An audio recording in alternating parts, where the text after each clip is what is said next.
నమస్తే, welcome to our channel. నేను మీ సిరి. Pawan Kalyan security guard పైన దాడి చేసింది ఎవరో తెలిసి రగిలిపోతున్న జన సైనికులు అని చెప్పేసి మనకు వార్తలు వస్తున్నాయి. అసలు ఏం జరిగింది అనేది మనకు వివరించడానికి మనతో పాటు ఉన్నారు ప్రముఖ సీనియర్ జర్నలిస్ట్ జగదేవ్ గారు.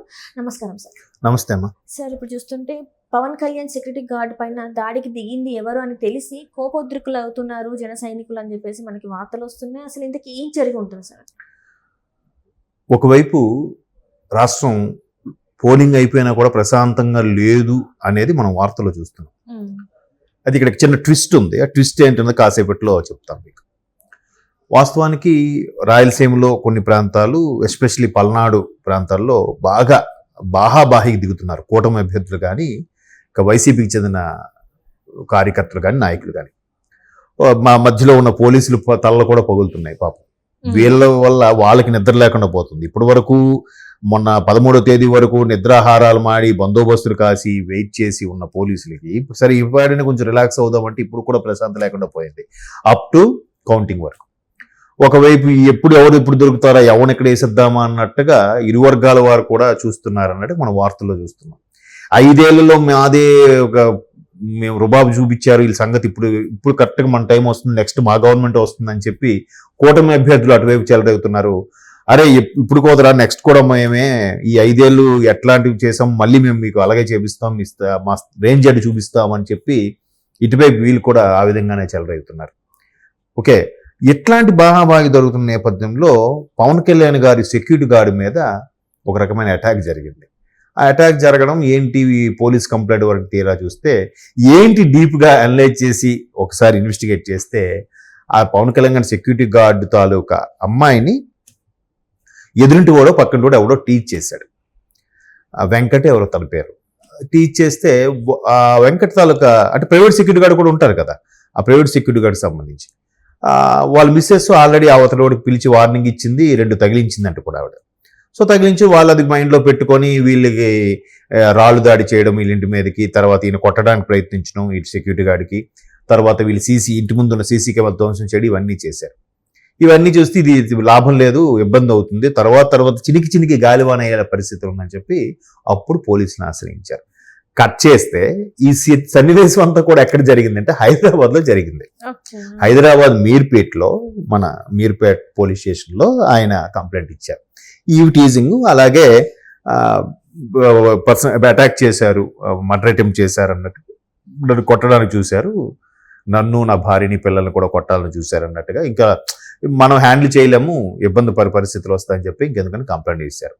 అయితే చాలా మందికి ఈ విషయం ఏంటంటే పవన్ కళ్యాణ్ గారు సెక్యూరిటీ గార్డ్కి ఇట్లా అయింది అని అనగానే అసలే అక్కడ రాష్ట్రం అట్టుడికిపోతుంది, ఇటువంటి వార్తలు చూస్తే అందరూ ఒకసారి ఎవరా ఏ ఊళ్ళో జరిగిందిరా, ఎక్కడరా, ఏంట్రా, మన జన సైనికుడిని కొట్టాడట ఎవడాడని చెప్పి జనసేనాన్ని అంతా కూడా రగిలిపోతారు కదా.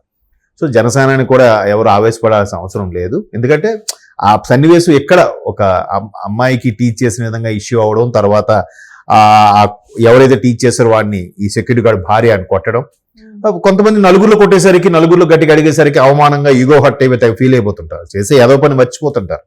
బట్ అవమానంగా ఫీల్ అయిపోయి తర్వాత దొంగ దెబ్బ తీయడం, వెనక నుంచి కొట్టడం ఇలాంటివి చేస్తుంటారు. అట్లా ఈయనకి కొట్టబోయే ప్రయత్నం చేశారు. బట్ సెక్యూరిటీ గార్డ్ అంటే ఈయన కూడా కొంచెం బందోబస్తుగా ఉంటాడు మనిషి.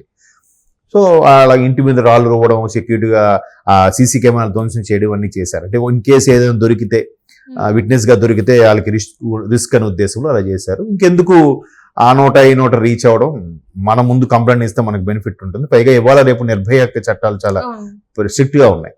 సో అమ్మాయిని తీసుకెళ్లి మనం కేసు పెట్టి అమ్మాయితో అవసరమైతే మాట్లాడిపిద్దాం అని చెప్పి డైరెక్ట్ కేసు పెట్టేశారు. పోలీసులు కూడా ముందు అంత చొరవగా చర్యలు తీసుకోరు. ఎందుకంటే ముందు ఎవరి మీద కంప్లైంట్ ఇచ్చారో వాళ్ళ పేరు ఏంటి అంతా వెళ్ళి కానిస్టేబుల్ పంపించి ఎంక్వైరీ చేయించి వాడిని పిలిపించి బాబు ఏంటి ఇది నిజమేనా కాదా, వాడు ఒప్పుకున్నాడా సరే, లేదంటే కౌన్సిలింగ్ ఇచ్చి చేస్తారు. లేదు ఇంకా ఎక్కువగా సివియర్గా ఉందంటే అరెస్ట్ చేసి కేసు ఫైల్ చేస్తారు. ఈ చట్టాలు ఏవైతే సెక్షన్లు ఉంటాయో ఆ సెక్షన్ల కింద నమోదు చేసి, లేదు ఎదురిల్లు పక్కిళ్ళు ముఖాలు చూసుకునే వాళ్ళం తెల్లాలెగిస్తే ఇష్యూస్ అవుతాయి అనుకునే ఉద్దేశం ఉంటే జస్ట్ కౌన్సిలింగ్ ఇచ్చేసి క్లాస్ బి కేసు వదిలేస్తారు.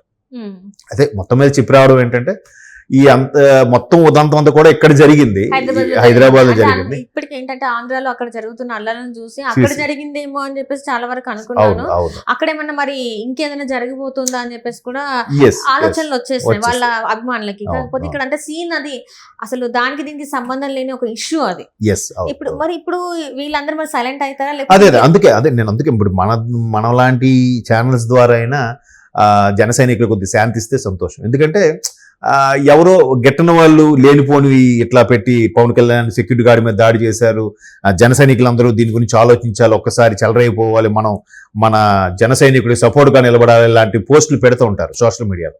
సో అవన్నీ చూసి ఆవేశపడిపోవద్దు, నిజానిజాలు తెలుసుకొని అప్పుడు రంగంలో దిద్దు బెటరు. ఎందుకంటే వాళ్ళకి కుటుంబం ఉంటుంది, వీళ్ళకి కుటుంబం ఉంటుంది. అనవసరంగా వీళ్ళు కొట్టుకొని ఈ ప్రాణాల మీద తెచ్చుకుంటే కుటుంబం ఆ రోడ్డును పడుతుంది ఒకసారిగా. సో అవన్నీ ఆవేశపడద్దు. ఎలాగో కౌంటింగ్ కొద్ది రోజుల్లో ఉంది కాబట్టి ఆ కౌంటింగ్ ఇంకా మహా అయితే 10 రోజులు ఉన్నట్టుంది. ఈ 10 రోజుల్లో క్లారిటీ వచ్చేస్తుంది. వచ్చిన తర్వాత హ్యాపీగా ఎవరు కావాలంటే ఎవరు జెండా ఎవరు ఎగరేసుకోవచ్చు, ఎవరు కాలర్ వాళ్ళు ఎగరేసుకోవచ్చు, ఎవరు గెలిస్తే వాళ్ళు. మరి దీని మీద జనసేన అధినేత పవన్ కళ్యాణ్ గారు ఏమైనా స్పందించే అవకాశం లేదు. ఇది ఎందుకంటే ఇక్కడ జరిగిన అంశము, పైగా ఆయన కుటుంబంకి సంబంధించిన ఆ సెక్యూరిటీ గార్డ్ తాలూకా కుటుంబానికి సంబంధించిన వ్యవహారం. ఇది మళ్ళీ పెద్దగా ఇన్షూ చేసి ఆయన ఇన్వాల్వ్ అవ్వాల్సిన అంత ఇదే ఉండదు. ఆయన మిగతా సినిమాల్లో చూపించిన నాయకులాగా నా సెక్యూరిటీ గార్డ్ కూతుర్ని ఎవరేమన్నారా అంత తెలుస్తానరా అనే టైపు కాదు పవన్ కళ్యాణ్ గారు. ఆయన ఎవరైనా ఏదైనా విషయం నిజాలు తెలుసుకొని న్యాయం ఏంటో తెలుసుకుని అప్పుడు ఇన్వాల్వ్ అయితే అవుతారేమో కానీ ఆయన అనవసరంగా, పైగా అమ్మాయి పేరు బయటకు వస్తుంది, ఏ అమ్మాయిని ఏడ్పించారు ఏంటి అని అనవసరంగా వాళ్ళు బదనాం చేయడం ఎందుకున్న ఉద్దేశంలో ఆయన జనరల్గా ఇన్వాల్వ్ అవడు. బట్ ఈయన కూడా అంతవరకు తీసుకెళ్లారు. సెక్యూరిటీ గార్డు కూడా పవన్ కళ్యాణ్ గారి వరకు తీసుకెళ్లి ఈ ఇంటి సమస్యను ఆయనతో చెప్పిన ఆయన ఏం చేస్తాడు? ఒకవేళ ఈయనకి స్టేషన్కి వెళ్ళినా లేదంటే కోర్టుకి వెళ్ళినా న్యాయం జరగకపోతే అప్పుడు ఈయన మద్దతు కోరచ్చు. సార్ కొద్దిగా మీరు ఒకసారి చెప్పండి ఆ పోలీసు వాళ్ళకో లేకపోతే ఎవరికో రికమెండ్ చేయండి, అలాంటి విషయాల్లో చెప్పొచ్చు. కానీ ఇట్లా చిల్లరగా వీధిలో ఎదురుగా ఉండేవాళ్ళు టీజింగ్ అంశం మీద కామెంట్స్ చేసుకోవడం, అది అంశం మీద పెద్దగా తీసుకోవాల్సిన అవసరం లేదు. ఒకవేళ పెద్దది చేస్తే మళ్ళీ సమస్య కూడా పెద్ద అయిపోతుంది అలాగా. సో అట్లా చెప్పుకుంటారు, అలాగే ఇన్వాల్వ్ అవ్వరు. పైగా ఈయన పవన్ కళ్యాణ్ గారితో ఉంటున్నాడు కాబట్టి ఈయన కూడా పరిచయాలు ఉంటాయి కదా, వాట్ ఈజ్ వాట్ అని. ఒక పెద్ద స్టార్ దగ్గర, పైగా పెద్ద నాయకుడి దగ్గర ఉన్నాడు కాబట్టి ఆ మాత్రం ఇన్ఫ్లుయెన్స్ అయినా ఉంటుంది కదా ఈయనకు కూడా. ఇదంతా కూడా వ్యక్తిగతమైన అంటే వాళ్ళ పర్సనల్ థింగ్స్ కాబట్టి ఇది ఎక్కడ కూడా పవన్ కళ్యాణ్ గారికి సంబంధం లేని ఆయన మీద పగతోని చేసిన చర్యలు కాదు. ఇది క్లారిటీ ఇవ్వాలి, ఎందుకంటే ఇది వ్యక్తిగతం, తన personal family. And Pawan Kalyan గారికి గానీ, జన సైనికులకు గానీ, జనసేన పార్టీకి గానీ సంబంధం లేదు. ఇది ఆయన వ్యక్తిగతంగా ఆయన ఏదో ఆయన ఉంటే ఆ అమ్మాయికి చూసి వాడెవడో కామెంట్ చేయడం, ఇవాళ రేపు బాగా ఇది టీవీలు ఈ ఫోన్లు ఇట్లా చూసి పోటుగాల్లో ఫీల్ అయిపోతుంటారు ఎవరికి వాళ్ళు స్మార్ట్ ఫోన్ వల్ల. సో అట్లాంటి నేపథ్యంలో ఆయన పర్సనల్ గా జరిగిన విషయం కానీ ఇక్కడ జన సైనికులు కానీ జనసేన పార్టీకి కానీ రియాక్ట్ అవ్వాల్సిన అవసరం అయితే లేదు. Right, thank you so much.